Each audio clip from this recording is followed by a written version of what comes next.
श्री स्वामी समर्थ मित्रांनो, आपल्या स्वामी सेवा या चॅनलवरती तुमचे मनापासून स्वागत आहे। मित्रांनो, आपण होतो 5व्या अध्यायावरती आणि 5व्या अध्यायामध्ये श्रीपाद श्री वल्लभांची जन्मकथा ह्या स्टोरीवरती आपण आहे। तर त्यापैकी आपण दत्तगुरु हे सुमती यांना वरदान देतात ह्या ठिकाणी थांबलो होतो मागच्या व्हिडिओ। तर चला पटकन पुढे जाऊया। दत्तात्रय म्हणाले, मातोश्री, तुम्हाला अपेक्षित असाच पुत्र होईल। ते महातपस्वी असेल, तो तुमच्या कुळाचा उद्धार करेल, त्याची मोठी कीर्ती होईल। मात्र तुम्हाला त्याच्या कलाने घ्यावे लागेल। दत्तगुरु त्यांना बोलतात की तुम्हाला जसा हवा आहे तसाच पुत्र होईल। तुम्हाला महाज्ञानी पुत्र होणार, जशी तुमची इच्छा आहे तसाच पुत्र मिळणार, परंतु तुम्हाला त्याच्या कलाने घ्यायला लागेल, म्हणजे त्याच्या हिशोबाने चालावं लागेल। त्याचा शब्द मोडला तर तो तुमच्या सोबत राहणार नाही। सुमतींना वरदान देऊन दत्तात्रय अदृश्य झाले। हे वृत्त त्यांनी पतींना सांगितले, तेव्हा त्यांनाही खूप आश्चर्य वाटले। ते सुमतींना म्हणाले, दत्तात्रयांनी तुम्हाला माते अशी हाक मारली, त्या अर्थी तेच पुत्र रूपाने तुमच्या पोटी जन्म घेतील। आपले भाग्य आज फळास आले। त्यावेळी दोघांचाही आनंद गगनात मावेना, पण सुमतीच्या मनात थोडी रुखरुख होती। त्या पतींना म्हणाल्या, नाथ, आज मी श्राद्धाचे ब्राह्मण जेवण्यापूर्वीच भिक्षा घातली, यात माझे काही चुकले का?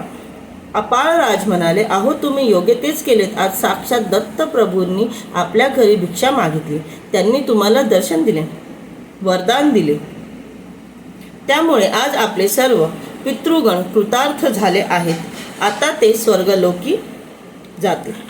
त्यानंतर काही काळाने सुमती गर्भवती झाल्या। त्यांनी एका तेजस्वी पुत्राला जन्म दिला। ब्राह्मणांनी त्यांचे जातक वर्तवले, म्हणाले, हे पुत्र तपस्वी होतील, विश्वाला मार्गदर्शन करतील, त्यांची जगद्गुरु म्हणून कीर्ती होईल। ते ऐकून अपाराज व सुमती यांना धन्य वाटले। त्यांनी पुत्राचे श्रीपाद असे नाव ठेवले। श्रीपाद 7 वर्षाचे झाल्यावर पिताजींनी त्यांची मुंज केली। मौजी बंधन होताच ते 4ही वेद घडाघड म्हणू लागले। त्यांनी मीमांस, स्नान, न्याय, तर्क आदी दर्शनशास्त्रेही तत्काळ प्रकट केली। लोक त्यांना अवतारी महात्मा म्हणू लागले। त्यांनी लोकांसाठी आचार, विचार, कर्म, प्रायश्चित्ते, वेदांचा अर्थ, वेदांचे रहस्य अशा अनेक विषयांचे ज्ञान प्रकट केले। श्रीपाद 16 वर्षाचे झाले तेव्हा त्यांच्या मातापित्यांनी त्यांना विवाहाबद्दल विचारले असता ते म्हणाले, मी तपस्वी ब्रह्मचारी आहे, योगी रूपी हीच माझी पत्नी, म्हणून मी श्रीपाद श्री वल्लभ आहे।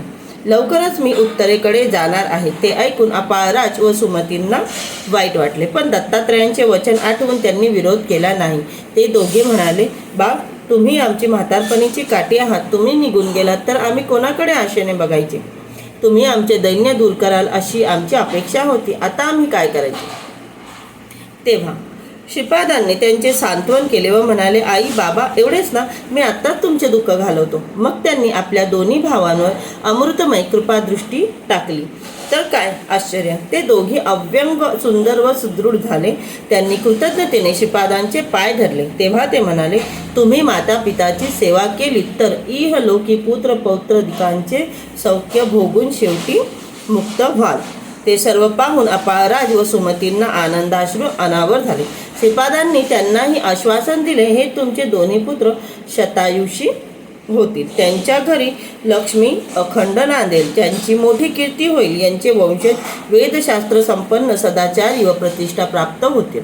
आता साधूजनांना दीक्षा देण्यासाठी मला उत्तरेकडे जायचे आहे, तरी अनुज्ञा असावी।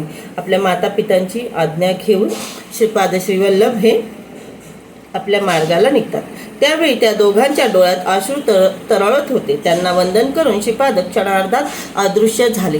ते गुरु रूपाने काशीला आले, तिथून बदिकाश्रमास गेले, तिथे नारायणाची भेट घेतली। त्यांना मी कार्यासाठी मनुष्य रूपाने अवतार घेतला आहे असे सांगितले। मग तीर्थयात्रा करत ते गोकर्ण क्षेत्री आले। तर मित्रांनो, ही होती आपल्या श्रीपाद श्रीवल्लभ यांची जन्मकथा। आजचा अध्याय इथे संपतोय। आपण भेटूया पुढच्या व्हिडिओ।